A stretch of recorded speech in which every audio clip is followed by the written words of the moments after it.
Il est l'un des personnages les plus intéressants de One Piece. Peut-être même le grand antagoniste de l'œuvre. Sinistre et machiavélique, il a su à travers le temps se frayer un chemin jusqu'à acquérir ce qu'on connaît aujourd'hui comme le Logia le plus fort, et même de devenir un Yonko. C'est vous dire le danger qu'il représente. Une menace qu'on peut qualifier de directe en ce qui concerne les héros du manga, car oui, il est lui aussi à la recherche du fameux One Piece. Marshall D. Teach, un nom qui résonne dans la tête des fans et qui impose la frayeur et le dégoût. Marshall D. Teach, celui qui a réussi à terrasser Barbe Blanche et même à lui voler son fruit du démon. Dorénavant le premier personnage à avoir ingurgité 2 fruits du démon. Marshall dit putain de Teach, celui qui va bientôt ramener son petit cul pour botter celui de Mama.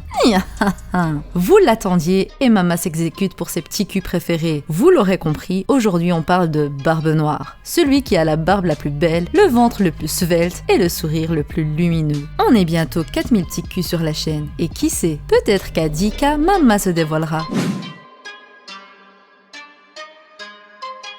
Comment vous dire qu'il y a énormément de théories et de mystères qui englobent ce personnage. En même temps, il est tellement gros que ça se comprend. Et aujourd'hui, je vais vous présenter ma propre théorie sur le fruit du démon des ténèbres, sur l'héritage de Rox dit Shebek et la malédiction de l'âme. Nous savons peu de choses concernant le fruit de Barbe Noire, si ce n'est qu'il est capable d'annuler, a priori, le pouvoir des autres fruits, et aussi et surtout d'attirer n'importe quoi dans ces ténèbres. Il est le fruit qui incarne le mal par excellence, le fruit parfait quand on parle du grand méchant, un fruit qui selon certains pourrait permettre à son utilisateur d'emprisonner l'âme de ceux qui l'affrontent et qu'il bat, lui donnant par conséquence la capacité de leur voler leur pouvoir. Car comme vous le savez sans doute mes chers petits culs, le pouvoir du fruit du démon s'attache à l'âme de son utilisateur et ne peut la quitter que lorsque ces derniers succombent. Il est alors logique de penser que le fruit de Barbe Noire est capable lui aussi d'attirer l'âme d'un ennemi qui vient de mourir, l'empêchant ainsi de trouver le repos tout en accédant pourquoi pas à leur pouvoir si ceux-ci se trouvent être des mangeurs de fruits pas halal. Des fruits du chétan, communément appelés fruits du démon. Là où ça devient intéressant, c'est que ce procédé ne tue pas Barbe Noire, car vous le savez, manger 2 fruits du démon tue, ou en d'autres termes,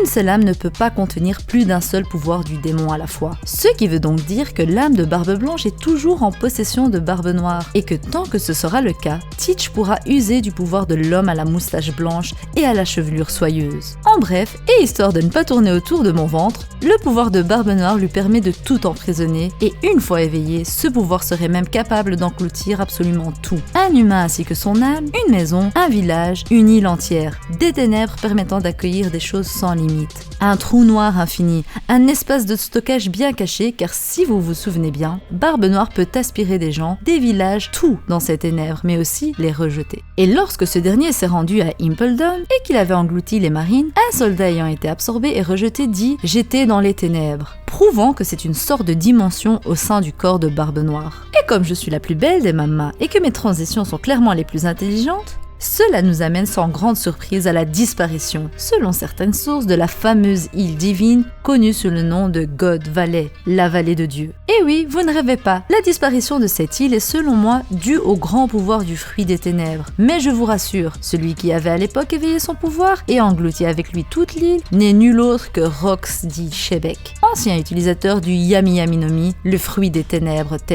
Là où toute cette théorie devient intéressante, c'est que je trouve ce pouvoir bien plus fort que la normale. C'est un pouvoir ultime, et logiquement il se doit d'avoir une faiblesse ultime. Car oui, les grands pouvoirs dans One Piece sont toujours à double tranchant, comme en est l'exemple de celui de Law, qui contre l'offre d'une vie éternelle, oblige son utilisateur à se donner la mort par la même occasion. Mais je vous vois venir, et non, le Yami Yami no Mi ne requiert pas la mort de son utilisateur, mais en réalité, il emprisonne l'âme de son utilisateur à sa mort. Car oui, rien n'échappe aux ténèbres, et ça, c'est ce qu'est réellement le véritable grand secret de Barbe Noire. Le pouvoir qui lui permet d'avoir l'âme de tous les anciens utilisateurs du fruit. Et même de pourquoi pas avoir recours à leur mémoire, voire pouvoir communiquer avec eux. En d'autres termes, le nouvel utilisateur du Yami Yami no Mi est loin d'être seul, puisqu'il s'agit en réalité de plusieurs personnes qui habitent le même corps. Luffy l'avait senti. Luffy avait senti qu'il était faux d'utiliser un pronom singulier pour définir El Grande Barbe Noiru. Car Barbe Noire est en réalité plusieurs personnages, plusieurs âmes, plusieurs êtres à la fois, dans un seul corps, celui de Barbe Noire, le corps svelte et beau du personnage le plus beau de One Piece.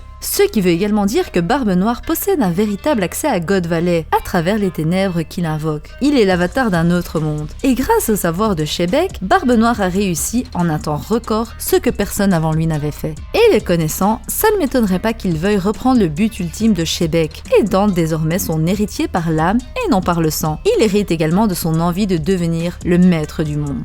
Mama, cette vidéo fut assez poétique, je dois l'avouer. Maman a été inspirée pour revenir en force. D'ailleurs, pour m'élever au ciel et me donner du courage et de la force sur cette mer agitée qu'est YouTube, n'hésitez pas à vous abonner, à activer la cloche, à liker la vidéo et à me donner votre avis dans les commentaires. Ça me fait toujours plaisir, bande de petits bâtards. Bientôt les 4000 petits culs sur la chaîne. On a intérêt à les atteindre avant le chapitre 960. Sinon, je bouffe vos âmes. Allez, bye bye, bande de petits bâtards. Ah oui, j'ai failli oublier. Mama. Ah, bon, ne pas.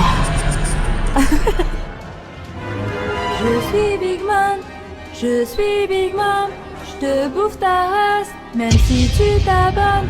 Tu veux que je prenne du poids, abonne-toi, et le pouce bleu pour mettre le feu.